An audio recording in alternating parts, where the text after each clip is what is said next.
Each day in America, millions of parents send their children to school, where their kids will spend 16,000 hours throughout their formative years. But unfortunately, education today is a captured institution, almost from top to bottom. It's a lot like the capture of our medical system, which manufactures consent across the entire industry. During COVID, the CDC and American Medical Association promoted solutions that were often either ineffective or dangerous, while simultaneously blackballing safer, cheaper, and more effective solutions.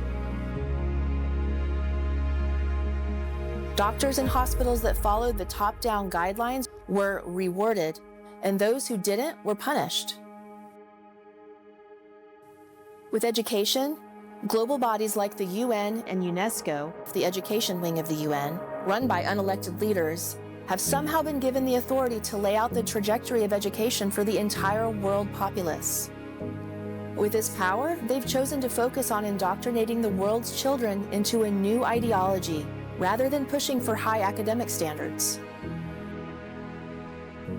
For some reason, the U.S. Department of Education has followed suit, and NGOs and foundations have then poured many billions of dollars into developing these UN-approved curricula.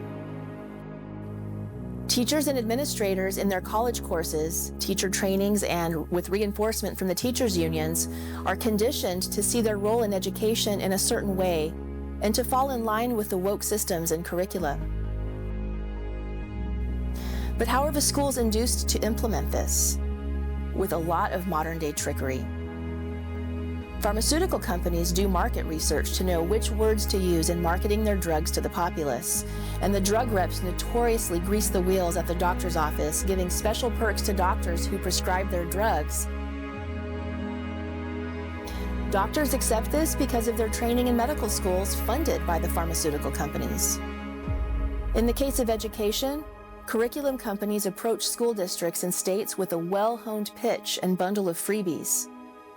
And instead of calling their curricula ideological capture or total inappropriate control over your child, they're called social emotional learning and whole child education. Who, after all, wouldn't want America's school children to have good social and emotional skills and to be developmentally well-rounded? Within these curricula and systems, there are some good policies mixed with those that are twisted or harmful to children. For instance, SEL and whole child education may help reduce bullying and potentially help some children get mental health counseling. But they also induce school kids to abandon a Judeo-Christian framework without parental knowledge or approval, and ensure that the World Health Organization and CDC capture the minds, hearts, and bodies of the entire rising generation. Parents may push back only to be called bigots, or to find that lobbying for change at the local level doesn't get them very far, as the school board members, administrators, and teachers aren't really the ones making the important decisions. Today, America's schools have become essentially franchises of the UN, whose goal it is to push DEI and collectivism on everyone. Until this whole network of systemic wokeism is exposed and interrupted by you and I and decision makers at the local, state, and national levels, our schools will continue to churn out more and more woke, radicalized young people who are incompatible with the maintenance of freedom.